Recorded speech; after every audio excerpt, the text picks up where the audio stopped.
How's it going, everybody? Welcome into another episode of the Couch GMs podcast.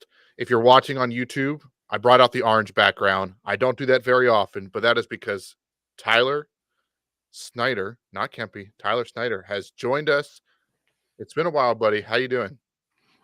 I'd be better if I wasn't about to lose my undefeated record in the Couch GMs World Cup League. Um, but it's finally coming to an end. My 5-0 is slipping away. But hey, I'm happy to be here. Happy to talk some fantasy. Maybe I got to stop helping the people out because now they're beating me. Uh, uh, I need some of your advice because the last time I checked my World Cup standing after the 1 o'clock games, I was losing 113-9. So could use a little Close help game. in the very close game. Maybe I'll make a comeback here. I don't even know who I have left. But definitely good to see you back. Great to have you here. Make sure if you're out listening that you are following us on social media, Facebook, Instagram, Twitter, X, TikTok, all those good places. And if you're watching the YouTube, go ahead and hit subscribe. We are live Mondays and Thursdays at 6:30. Come ask us questions. Come have a good time. But Snyder, let's sit back, relax, and chat.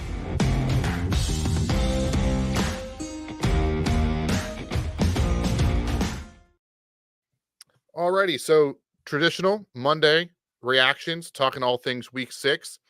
Not that interesting. I know a lot of favorites won, wasn't too many. There's a lot of blowout games, especially in the 4 o'clock window. I know your Titans are continuing to struggle in a game that I thought they were going to pull out and win. But what was your biggest takeaway or a game you want to spotlight or anything you want to mention about week 6? Well, obviously the Titans are the team that I watched the most, but I feel like we have to talk about the Dallas Cowboys Detroit Lions game a little bit. Um, Like I know there was the playoff revenge game is what everybody was hyping up, and it was Jerry Jones's birthday. But I mean, man, the Lions were ruthless. I mean, it wasn't just like they were scoring and scoring. I mean, they were up 40-7 and didn't pull their starters. They're still throwing touchdown passes late in the fourth quarter. They're not running the clock out. They're running hook and ladders to offensive linemen. I mean, they're going double reverse trick plays to the tight end. They were going every trick in the book just to pummel the Cowboys, and I feel like a lot of NFL fans out there loved seeing it. Yeah, I learned I shared a birthday with Jerry Jones. Was not ecstatic about that. But don't love seeing the Lions win too often, but I did enjoy their beatdown on the Dallas Cowboys, and I'm right there with you. That game was interesting. I'm makes you wonder if how are they going to have a lull this week against the Vikings because they put so much effort into beating up the Dallas Cowboys who were banged up, especially on the defensive side with no Micah Parsons, no Dexter Lawrence. But I know there's been a lot of talk in the sports sphere about Mike McCarthy potentially getting let go. I know Jerry Jones said he's not thinking about that right now. A lot of fans are thinking other ways. Do you think the Cowboys need to make a change at head coach to try to save this season? I mean, I want to say that it's not Mike McCarthy's fault at this point. I feel like there's a whole culture issue with the Cowboys. I mean, as a whole, their team just doesn't have it. They're not clicking. And I feel like it all began with the offseason, personally. I think a lot of NFL fans were watching the moves that they were making, or I guess the lack of moves that they were making, and just kind of wondering what's going on. I mean, you have this team that's so good. You have this team that has a lot of talent, and you're just not adding anything to it. Um, I feel like it stems from there. However, I will say that a lot of times a coaching change does spark a team. We saw it with the Raiders. Um, Now, maybe they could go ahead, fire Mike McCarthy. It'll spark something in the Cowboys, and they'll make a big run in the second half of the season here. But honestly, I think at this point, it really doesn't matter. Yeah, I'm kind of with you. I think it might spark a run for a couple of games here, but it wouldn't be a long term fix. Maybe they go out and make some trades for the fact that they didn't do much this offseason, or they just, start to, not tank for a quarterback. They just paid Dak Prescott all that money, but maybe they start to look at their younger pieces and see who are going to be around in the years to come and retool, rebuild next year with most likely a new head coach. But I'm with you. I don't think there's too much that happens this season that can quote unquote save their season. I mean, it is only week 6. They can turn it around, but we'll have to wait and see with that one. But we talked about the Lions. The only thing that went bad in that game was, my personal opinion, defensive player of the year front runner Aiden Hutchinson had a gnarly leg injury, had to have emergency surgery, and is going to be out the rest of the season. So that is a tough loss. What are your thoughts? Do you think the Lions as a team can overcome losing their star player on defense? I mean, short answer, yes. I'm not going to act like it's not going to impact them. I mean, Aiden Hutchinson is a game changer, a game wrecker. I mean, when you need a big play on defense, he's the guy that's making it happen. So they're going to feel the loss for sure. Um, but at the same time, we haven't hit the trade deadline yet. So there's no good time to have a big injury. But if you're going to have one, now might be the time, because now you can still go out there, you can trade. It looks like, some of these teams are already selling. You can see some other teams with some really good defensive linemen, and maybe you can go out and grab somebody. But in all honesty, I do think the Lions still are talented enough. They have the offense that they can really outscore anybody. So they don't really need to have super impactful defense to be a competitive team. They're still going to win games, but it's still a huge loss. Yeah, definitely, it will be a huge loss. And you mentioned some teams are already starting to sell, and someone that they could go to, maybe the Jacksonville Jaguars. They traded defensive line Roy Robertson Harris to the Seahawks just for a 6th-round pick. But as someone that's locked into the AFC South, probably more than most people, at least in our region of the country, are the Jaguars having a fire sale? Do you think this is just the first of many trades to come from this team? I think that they are one more loss away. I think that they might sell a piece here, a piece there, but I think if they lose again this week, they're going to sell. They they even admitted, the head coach admitted that they need a culture change, that the whole team is kind of scrambling right now. And if you watch it, the Jags are not who we expected them to be. We said in the beginning of the season that anybody could win this division. If Will Levis wasn't garbage, the Titans could be right in there. If Anthony Richardson could stay on the field, the Colts could be right in there. It could be anybody's division, but the Jags, I mean, they're not having these big injuries. They're not having these big losses. They're not having these boneheaded mistakes, but they're still just not even competitive. I mean, they're just a bland football team. So I could very well see a fire sale because they need some kind of shakeup, and I think this isn't their year. And they have a pretty quote unquote winnable game against the New England Patriots. Although Drake May did have his first game, I know it was off to a rough start, threw a pick early, but came back and threw 3 touchdowns. Started to look pretty good, got some pieces around with the Patriots. We'll see if he can back that up again this week against the Jacksonville Jaguars. And then 2 players that are returning soon. Does not mean that they're going to return this week. But Tua Tagovailoa, McDaniels came out today and said they expect him to return to the team at some point this year. That's the first time the Dolphins have said that publicly, that they expect him to return. And then always not a cool story, but a cool moment to come back from. Ricky Pearsall, 1st-round pick for the 49ers, did return to practice today after his unfortunate situation that led to him being shot in the chest. And looks like he's going to make a full recovery and return to football soon. You want to start with Tua or Ricky? I have a question for each. Let's start with Tua. All right, so this one's simple. With Tua, it's not going to be this week. Are you someone that's going out there and going, all right, now that I know Tua is going to be back, am I going to try to trade for a Tyreek Hill, a Jalen Waddle, or a Devon Achane, one of those pieces that have really tanked in value since he's been out? Or does his injury scare you from wanting any part of the Dolphins offense? I feel like him coming back makes me want to buy maybe a Tyreek Hill or a Devon Achane, because I feel like they could be valuable with Tua or without Tua. But honestly, with the condition that Tua's in, as volatile as the concussion is, and honestly, the quarterback takes dangerous hits all the time. They try to limit it in the NFL, but it's inevitable. It's part of the game. So I think that there's a good chance that this is not the only time Tua's going to be out. You could try to buy low and get one of these big guys, but I'm actually on the opposite spectrum. I'm hoping that Tua comes back, balls out his first week. Waddle goes off, Hill goes off, and people go right back to the value that they had on draft day. And I'm going to try to sell these guys high and try to get something out of them. Oh, interesting. I like it. That's why I love having you on. You always think of the creative things. we don't call you the hot take guy for nothing. You want that 1 week and then trade Tyreek Hill to set you up for your playoff run. I love it. And then with Ricky Pearsall being a first round pick, coming back, Brandon Ayuk hasn't looked the best. Debo Samuel has been inconsistent and troubled staying healthy. Same with George Kittle. Some weeks look great. Some weeks have been, down with an injury. Some weeks have not been the best.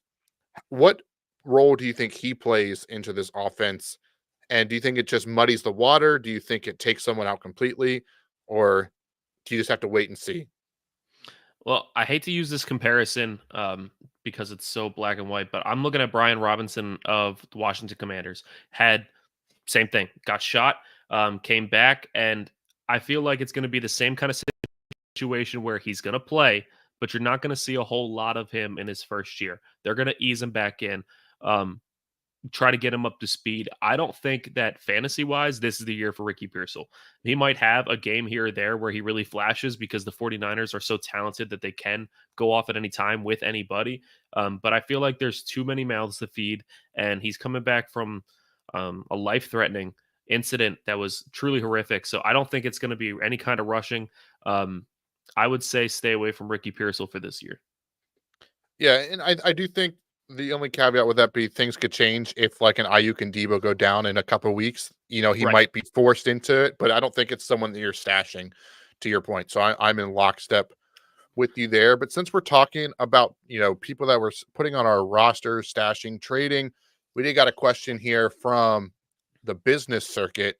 He's in an 8-man PPR league, so 8 man, so he's going to have a stacked roster to begin with. But he has Kyler, Jordan Mason, Derrick Henry, Marvin Harrison Jr., Debo Samuel, Trey McBride, and James Conner, along with Jameson Williams. His bench is Josh Downs, Demario Douglas, I would assume, Dak, Achan, and Puka. Both of them are injured, so that's why he's on his bench.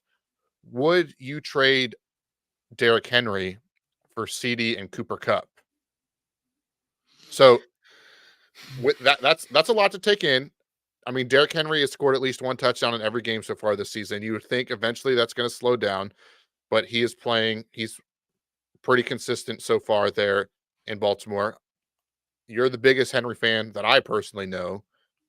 Would you trade him for a guy, CD Lamb? We just talked about the Cowboys. This isn't the CD Lamb that we saw at the end of last season. He's still good. He's still getting a lot of targets, but they're not putting up as many points. And then Cooper Cup. It's another injury concern when you already have Puka. Yeah, right. So if you would have just flat out shot me this trade in the beginning of the season without telling me your roster at all, yeah, it's an easy accept. Like, please make this move. But you hit the nail on the head. The Cowboys are not the Cowboys that we remember. There could be some big shakeups coming soon with this team because of how bad they've struggled. When you have absolutely zero running game, then you're going to double, triple cover CD all day long, and he's just not going to get the same kind of yards that you're hoping for. Cup has not proven that he can stay on the field. And Derrick Henry is proving that he can be a solid running back. I mean, he is one of the best in the league right now, fantasy wise. And if you look at your roster here, you have Marvin Harrison, who I know he did just get hurt this week, but you do still have Debo. You still got Jameson Williams. Downs is honestly really dynamic. He really impressed me this week. And Puka coming back. You have enough pieces on here that I like your wide receivers. I don't love your running backs. I'm staying with Derrick Henry. I'm going to reject this trade. Yeah, I'm keeping Derrick Henry as well. He's probably your centerpiece. Especially, you mentioned, you know, Achan could get injured. Jordan Mason, he's a little bit banged up. I know it's crazy to think about, but CMC is going to be back at some point, and probably in the playoff run. So Jordan Mason's going to get people there, but will he help win people championships is something you're going to have to start thinking and considering as we're talking, trades. But we just mentioned Cooper Cup, Puka Nakua did get another question. Is Puka coming back within this year? So the latest report for that is that Sean McVay does not expect him to practice this week, but he is progressing, and they do anticipate him to be back at some point. Now, you do have to realize that the Rams are not in the best position. They're in a tough division.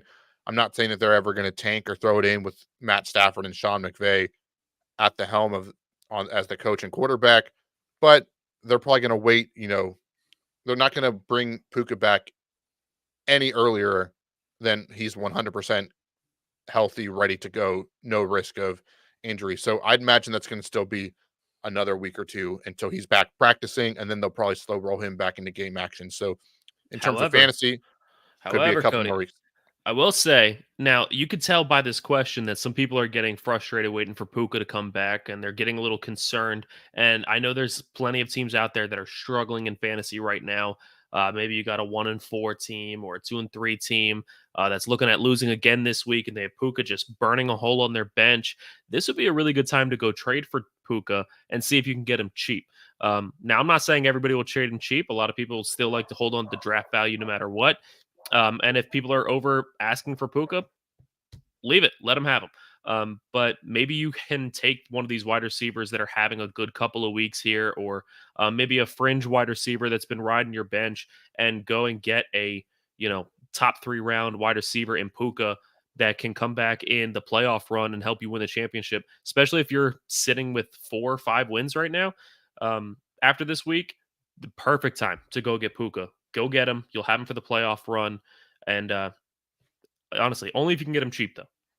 Yeah, I think it's great advice. And it's not just Puka. Like, we're at the point where at week 6 already, the teams that are started, 5-0 or 5-1, 4-2, and then you have your teams that are 1-4.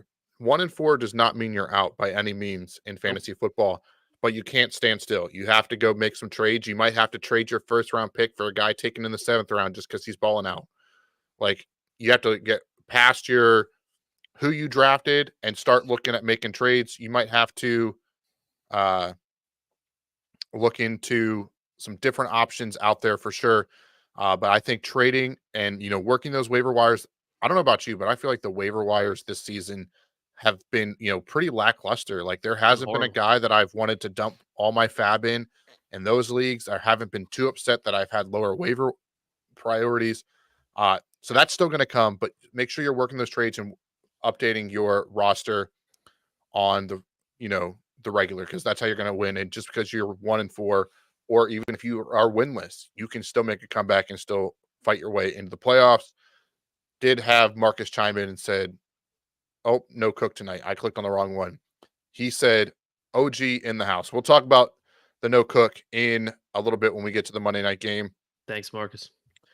Someone else did chime in that May looked good this week, but I wonder if he can keep it up next week. Daniel Jones versus Eagles, or Drake May versus Jaguars, or Matt Stafford versus the Raiders. Matt has been a disappointment this week.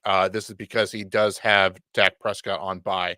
So, streaming options. Do you pick up, a Drake May this week? We're going to talk about waivers. He's a guy that we might be mentioning. I don't know what world I'm playing Daniel Jones. That's just me personally.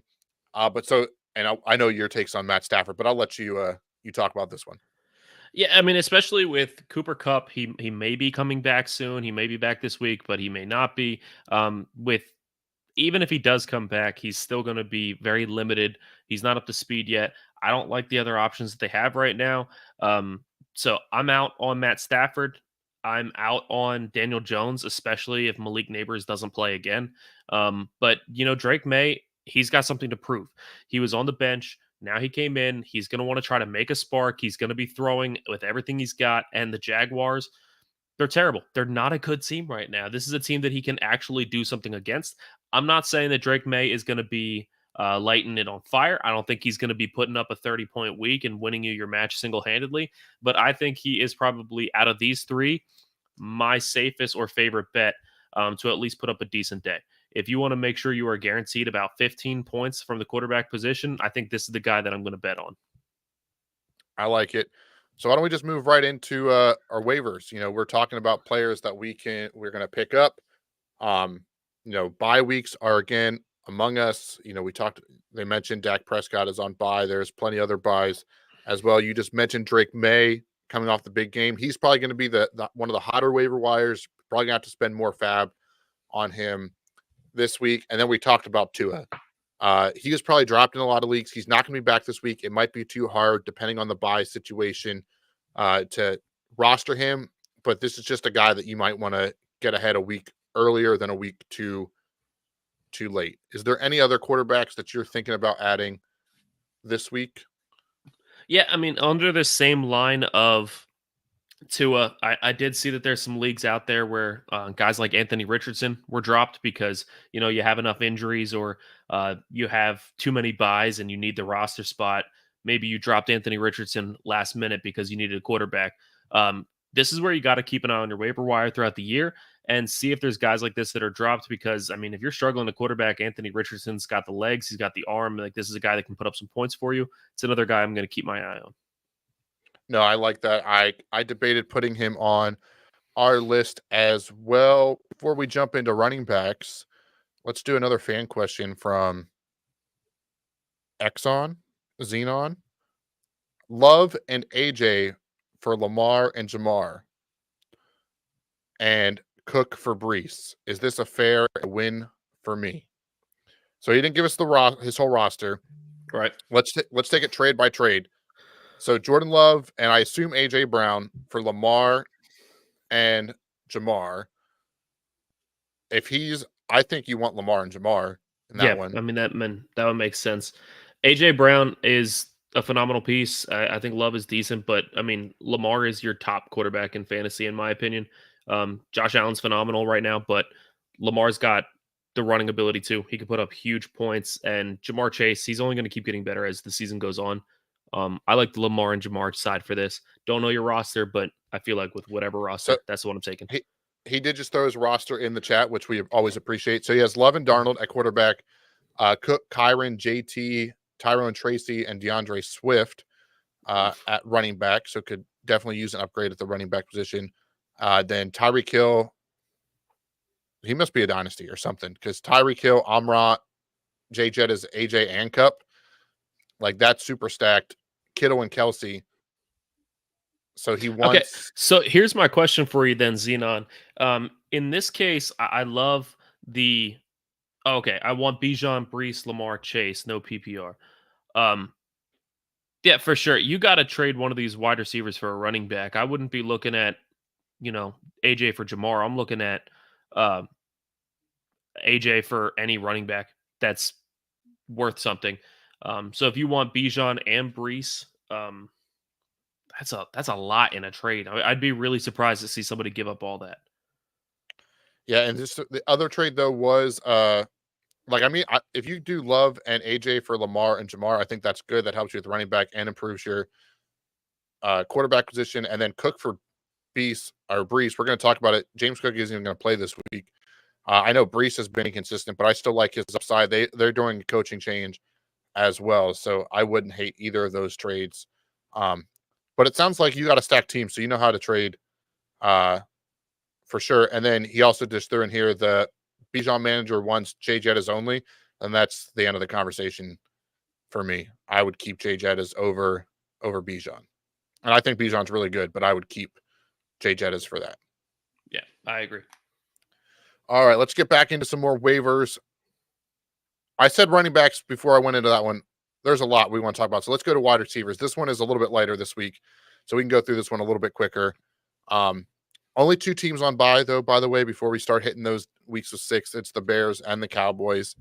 But wide receiver wise, Juju Smith-Schuster had a bunch of targets for the Chiefs.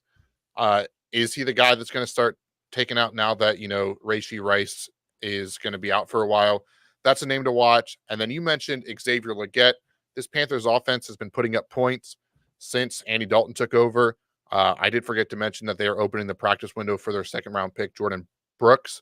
I mean, I think on the broadcast they said Chuba Hubbard has the second most rushing yards behind Derrick Henry since a certain week, which I thought was crazy. But Xavier Legette, Deontay Johnson's getting a lot of the noise, but he is a guy that's seeing more and more targets and a high second round pick. What do you like specifically about him? I just think he's an exciting young receiver. I mean, he's a rookie, so he's just going to keep growing. He's just going to keep progressing as the season goes on. A lot of times with rookie receivers, we hear all the hype coming out of the draft, and then we're expecting them to be this amazing guy right off the bat, and they're not. It takes time to get acclimated with the NFL. It's different. So I feel like he's really starting to get his footing, and I feel like he's really starting to get a feel with his new quarterback. Now that Bryce Young is gone, you have a quarterback that's willing to sling it. I just like what I'm seeing from him. I think he's a playmaker, and I think he's also one of the most heavily targeted receivers down near the red zone. It seems like every time the Panthers are in the red zone, you hear his name. Even when he's not actually catching the ball, he's getting the targets, and that's what I love. I always love targets. So yeah, I think he's a good name to stash. He's not a guy I'm throwing into my roster right away, but if he just continues to progress, he's going to want to be in my lineup later. No, and I like that. And neither of those guys I'm throwing a ton of fab at. No. Uh, but let's talk running backs. We got a couple on our list here. And again, I don't think there's any, that we are trying to, spend all our fab on. I'll just read them off and then we can talk about whoever we want. But Ty Chandler, Tyrone Tracy Jr. looked good again last night against the Bengals. Tyler Algier, him and Bijan both had 1,000 or not 1,000. If they had 1,000 yards in a game, I'd think you're playing college football or something like that. But 100 yards rushing. Isaac Garendo, we talked about Jordan Mason getting a little bit banged up. Didn't look like Patrick Taylor had the lead, but Isaac Garendo was the rookie. You'd have to think that would come along. And then Jonathan Brooks. So of that list, which one sticks out to you the most? Well, Jonathan Brooks isn't available in a lot of leagues because a lot of leagues do have IR spots. He was drafted in a lot and stashed. If you were one of those people, kudos. Brooks should only be available in the leagues that don't have the IR spot. Brooks looked a lot better in the beginning of the year when Chuba Hubbard wasn't a very pretty name. Chuba Hubbard's now a guy that I'm throwing in my lineup every week because he's been super consistent. He's a dominant running back. So unless the Panthers decide to trade Chuba Hubbard because they have Jonathan Brooks coming back, um, I don't love Brooks right now. But Tyrone Tracy, honestly, looks really good. I think he looks so good that once Devin Singletary is healthy enough to return, I'm not touching Singletary. I still feel like Tracy is, if not be the lead back, he's still definitely going to have a role. There's no way they're going to cut him out of this offense completely now. He's pretty much the only person outside of Neighbors before he got hurt that's doing anything. So I like Tyrone Tracy a lot. I'm not touching Algier. I'm not touching Ty Chandler. And I think Garendo is good for maybe a week, and that's it. Yeah, so I would say Garendo, like I think we're at the point where Garendo should be owned as a handcuff for Jordan Mason. We've just seen what the Kyle Shanahan 49ers offense has done. We saw it before with, Jeff Wilson, Raheem Mostert, Elijah. I can't think of his last name, but doesn't matter. The 49ers offense, they put out good running backs. If Jordan Mason does get banged up, you're going to want Isaac Garendo. I'd rather have him a week early and not play him than have to spend all my fab to get him if Mason goes down. But the guy I really do think that should be the handcuff is Ty Chandler for Aaron Jones. Aaron Jones now dealing with his second hip injury already this season. They had the bye week at the perfect time, so he's not expected to miss any time. But that was one of his knocks coming. That's why one of the reasons Green Bay let him go was that he was going to, he approached that age for running backs. He's starting to get banged up. They're starting to get Ty Chandler more involved. Again, it's more of a handcuff stash for me. It's not a guy I'm going to put in your lineup like a Tyrone Tracy if you need a spot start this week. But Ty Chandler is a name that I would consider to save, but it gets harder and harder to save as you go into these bye weeks. And the only 2 this week, but that just means 6 is right around the corner. And a guy we didn't even mention, Sean Tucker, friend of the show, Marcus, thrown out there. Sean Tucker is fool's gold. And I tend to agree with him. That's why he's not on our rundown. But then, more questions. I love we got questions. And since we're talking running backs, rank the following rest of season: Brees, Bijan, Derrick Henry, Saquon, Kyron, Kamara. I love how they're just putting us on the spot right now. That's the best part about being live. Make sure you join us every Monday and Thursday at 6:30. We'll do this all day. This is what we do. This is what Couch GMs was built on, was 100%. random stuff like this. Oh, how do you rank these the rest of the season? I think Derrick Henry's one for us both. Yeah. Derrick Henry's got to be one. I mean, Saquon Barkley, I feel like, is up there. 1B. But it's got to be Derrick Henry because of the touchdowns. Every time they get in the red zone, it's just like when he was on the Titans. He is a touchdown thief. He is going to keep getting them. And he is really starting to come alive in that Ravens offense. So it's got to be Henry. So you're feeling Barkley is the number 2 here with me? Yep, I'm with you. 1B.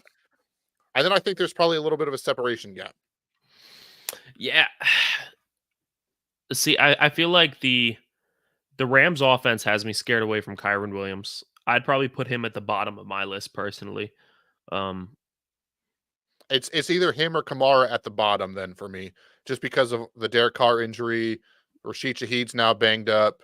Like they're starting to get the banged up. So I have them down lower as well. And I think we saw the big Kamara week, which he does every year, and people will be chasing points for that. And I'm not saying he'll be bad, but I think Kamara is giving us what he's given us. all right. So I got I Henry, Barkley, then I got Bijan, then Brees, Kamara, Kyron Williams. That is my order.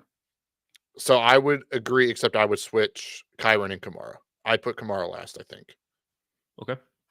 Yeah, I But have Kyron last. I like Kamara, but not enough to put him above the other guys.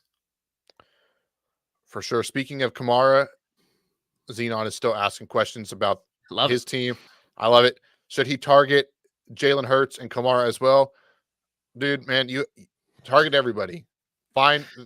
We just talked about Kamara. We don't think he's, the best long-term option.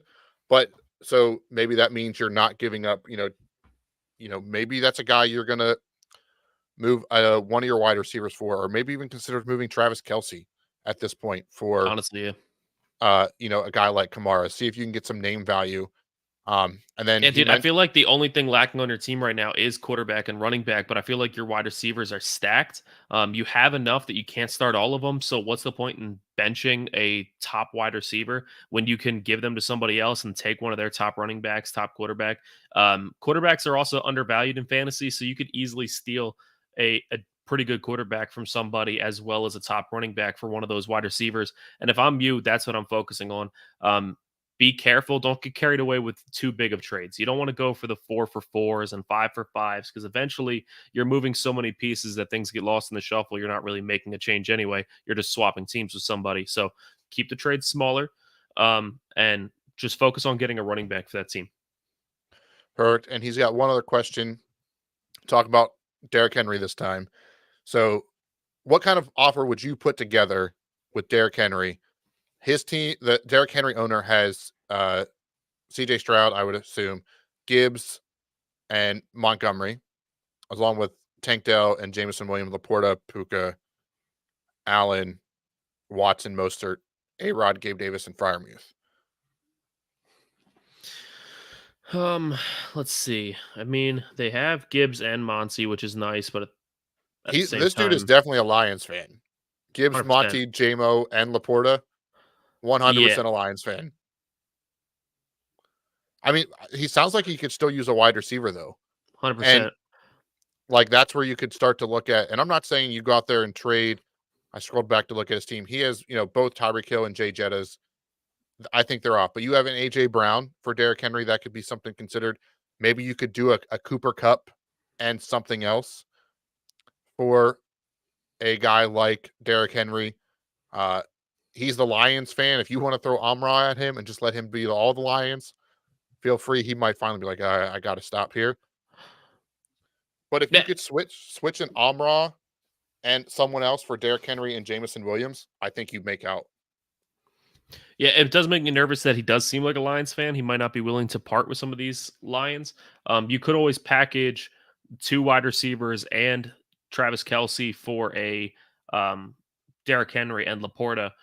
Make that upgrade at tight end, make that upgrade at running back, and then he gets the 2 wide receivers. I think it would help both teams. That's what I would go for.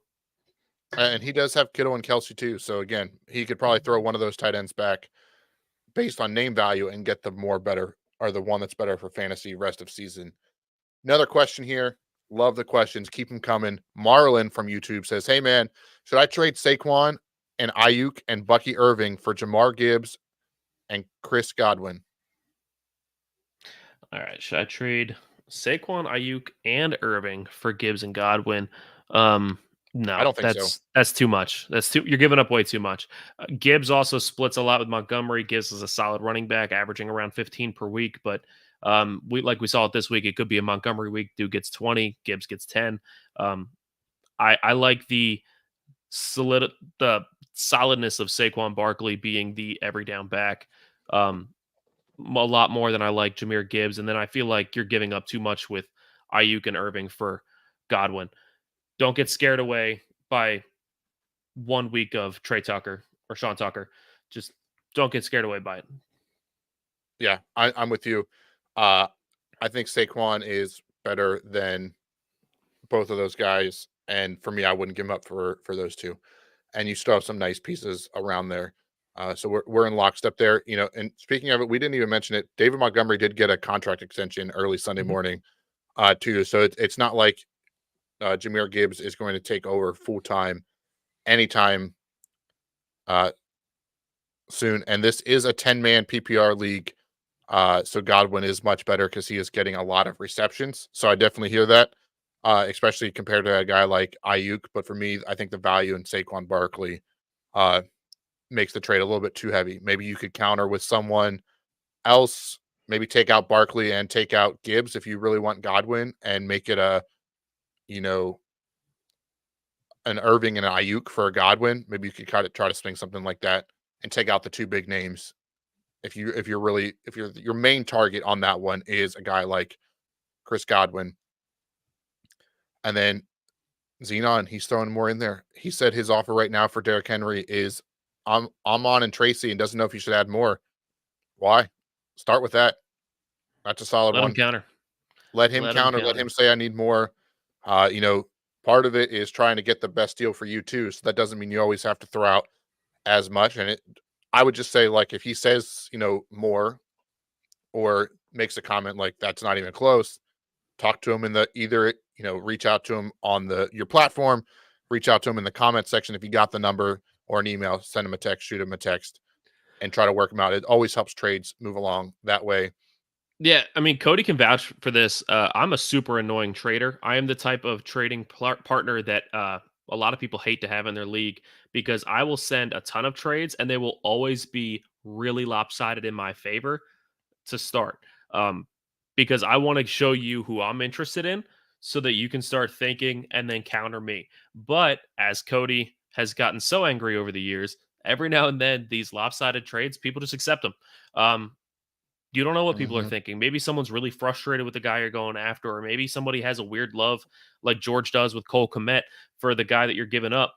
Um, you never know. So throughout the offer, even if you think it's not going to be enough, if you wouldn't take it if you were on their end, maybe they'll still take it. It doesn't hurt to try, but at least it gets the conversation rolling and you can get to a trade that you like. Yeah, and speaking of losing confidence, someone in the chat just dropped. Do you guys think Puka and CMC will return soon? I'm losing confidence in them. I think we spent a good deal talking about Puka already, Mhm. but to real quick recap, we think it'll be a couple weeks, and they're going to slow roll him back since it was a re-aggravation. CMC, for me, I've been on the train that in terms of fantasy football, I think he's probably useless for the rest of the season. I do expect him to be back. I know that some people have said as early as week 8. I think it'll be closer to in the teens, 10, 12, and it'll be a slow roll and just get him ready for a strong playoff push before his time in San Francisco ends. I think this will be the last year of CMC in San Francisco, and I think they're going to save him as much as they can for the playoffs, which does not help for fantasy. Yeah, I agree. He has Achilles tendonitis in both legs. I mean, that's not something he's going to come back and just be old CMC too easily with. If you're a CMC owner and there's people out there that aren't scared of him, aren't losing confidence, maybe you can still trade him for something high, even with him on IR. Doesn't hurt to throw out some offers, but yeah, I understand losing confidence. Try to go after the handcuffs if you can. For sure. And then also appreciate that. Also like and sub guys. Yes, please do what Please, thank Turgay you. says. All right. Let's wrap up our waiver wires. Next question has to do with the Monday night game. So let's do the waiver wires quick. Tight end. You mentioned Cole Komet. I'm I know you haven't been on. I've been pretty much punting on all tight end questions. I'm over the position this year.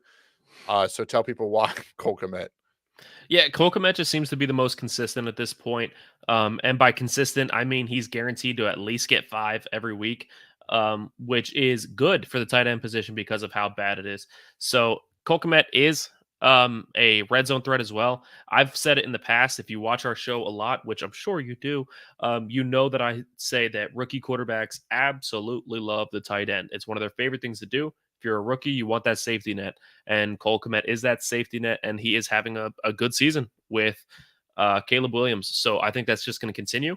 I'm not even afraid that Keenan Allen's back and looking good. I still think Cole Kmet is going to get some targets in the red zone. And at this point, a tight end that is going to get targeted in the red zone is more valuable than pretty much anything else with how the tight end position is. So that's who I'd be going after if he's available still. I think you make some great points. And then for the defense and streaming options, tough landscape out there. Not a lot of great matchups, but some options if you need a defense. The Bengals do get to play the Browns, and Deshaun Watson pretty much looks like the worst quarterback in the league right now. So that's a good matchup. And then the Rams versus Raiders. The Raiders can't seem to do anything right. Will they have Devontae Adams? Will they not? Do you think he's getting traded? I haven't got to talk to you about this, so I'm completely going off the rails here. Do you think Devontae's getting traded? Yeah, I mean, if I just listen to the media and he's getting traded, he's not getting traded, then right now it's leaning towards not traded. But if I'm just being a couch GM, just some dude sit in my office until my man cave is finished, talking about football. Yeah, I would say that Devontae Adams is going to get traded, especially with the Raiders not looking so hot right now.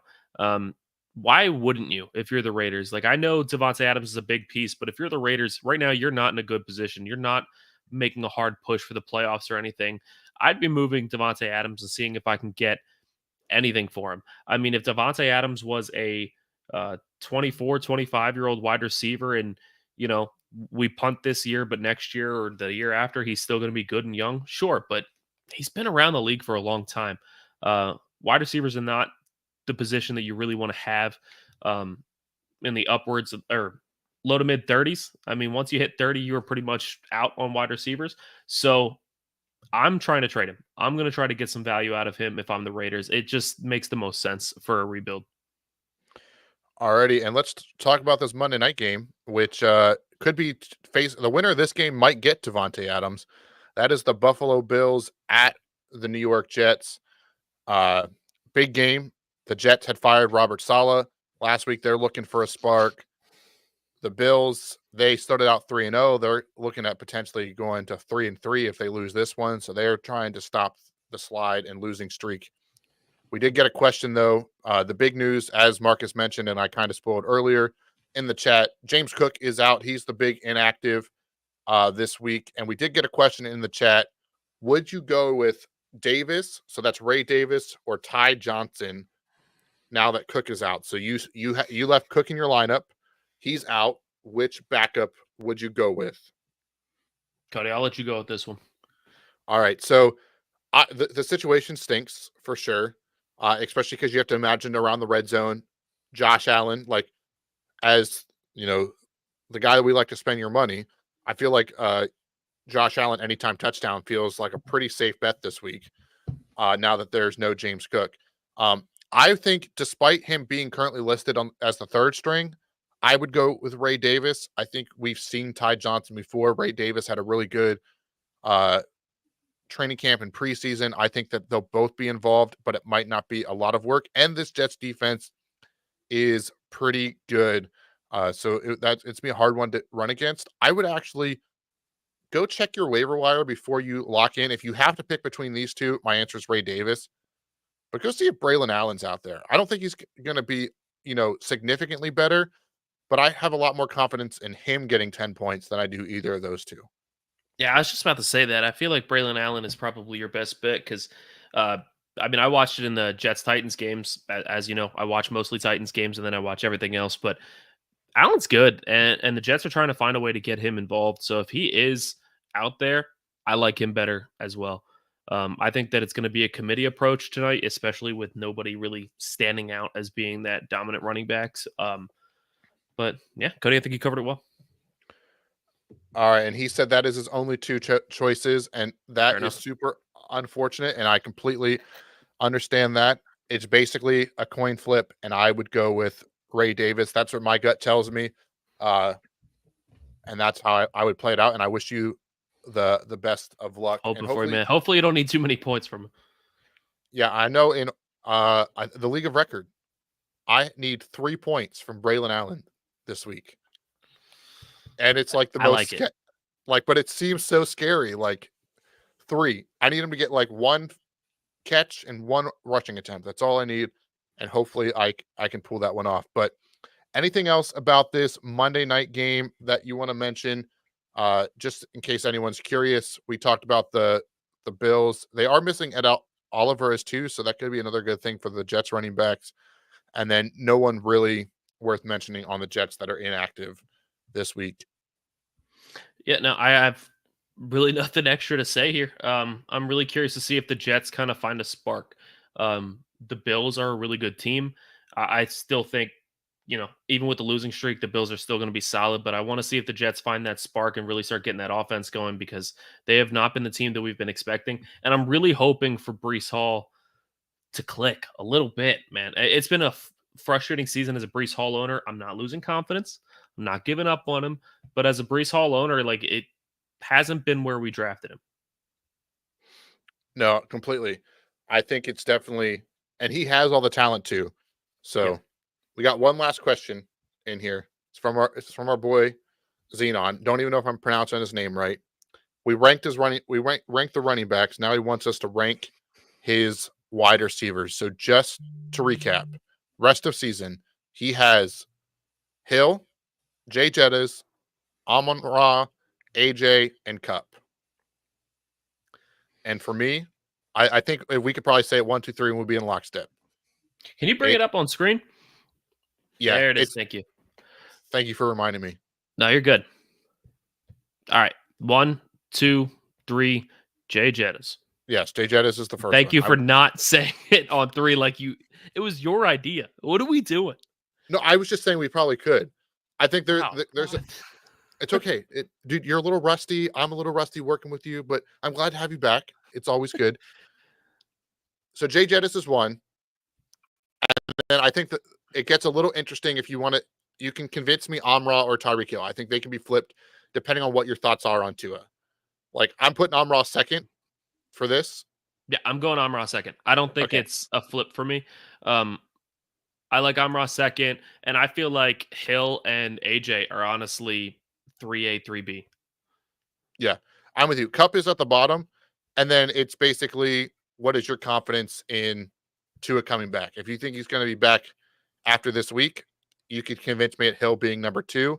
If you don't think he's coming back or he's going to get hurt again, he's below AJ. So that's kind of where I'm at.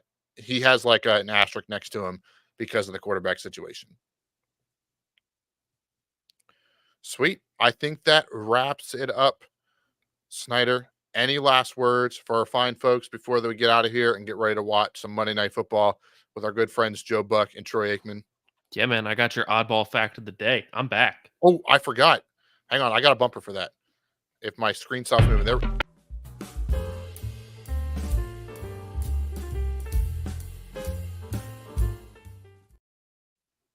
All right. I still need to get a pipe for this, but we'll get there next season.